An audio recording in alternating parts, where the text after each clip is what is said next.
अस्सलाम वालेकुम दोस्तों, की हाल चाल है। मैं थोड़ा मेज़बान मोहम्मद शाद। उम्मीद है कि सारे भरा खैरियत नाल होणगे।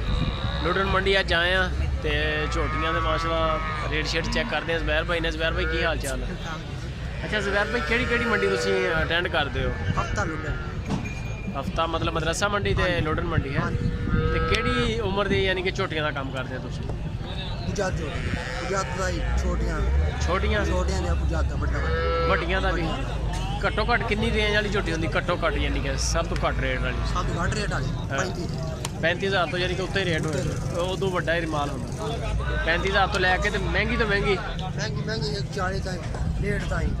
1.5 लाख तक। चलो जी चेक करते हैं ज़ुबैर भाई दे रेट। लाइक कॉमेंट शेयर लाजमी दे नाल इन्हां दा लैने नंबर जे किसी भरा नूं माल चाहिदा होवे ते इन्हां नाल राबता कर सकदे। अच्छा ज़ुबैर भाई इस झोटी का की मुल शुल कर? 1,20,000 रेट दे थोड़े सोहने ठीक है ना मेरा वीर? ठीक हो गया। एदा 10,000 कल ही 10,000? अच्छा 1,10,000 1,10,000 एदा की मुल कर? 1,10 खीरियां के दोंदियां? तिन्ने खीरियां सही हो गया। वाली कापी पूरी लाख रुपए की सही हो गया। है जी 1 लाख रुपए एदा की मुल? 95,000 रुपया खीरी मुल।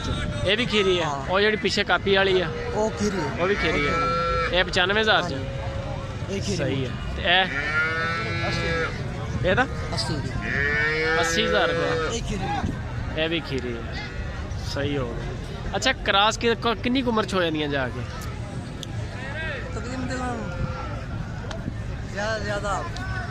25-30 साल तक 25-30 महीने 25-30 महीने यानी कि दोंदी कितनी उम्र हो जाती? 8-10 महीने दोंदी हो जाती यार। 8-10 महीने की बच्ची तो 2.5 साल की होंगी जाके।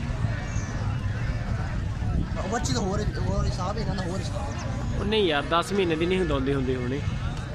10 महीने की ज़्यादा छोटी दोंदी कराई जा रहे हैं तू। ठीक हो गया। एदा की मुल?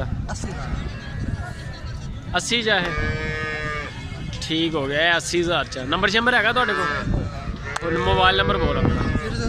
हाँ 183985। नाम की है? ज़ुबैर। ये भी अपने जानवर?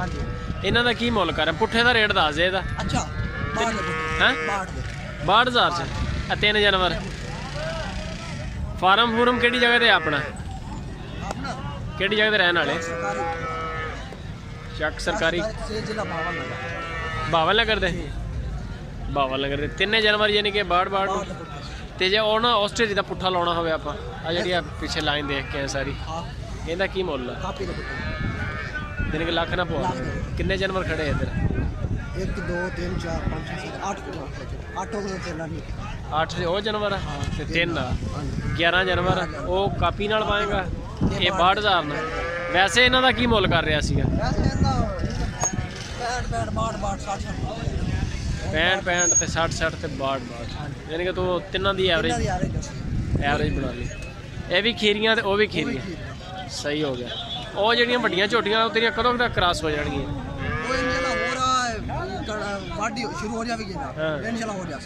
यानी कि महीना 1.5 महीने हो जाएगी उदों तक? चल ठीक हो गया बस जा सकता है जी माशाल्लाह। कापी के जानवर जे अगर कोई सारे लेना चाहे वड्डियां झोटियां भी नंबर आ गया इन्हों का। झोटियां माशाल्लाह बढ़िया आउट क्लास झोटियां। जे अगर किसी भरा चाहिए हो इन्होंने राबता कर सकते हो। सही काम कर रहे हैं बंदे। बाकी जरा रेट उत्ते थले इन्होंने कर लेना होंदा।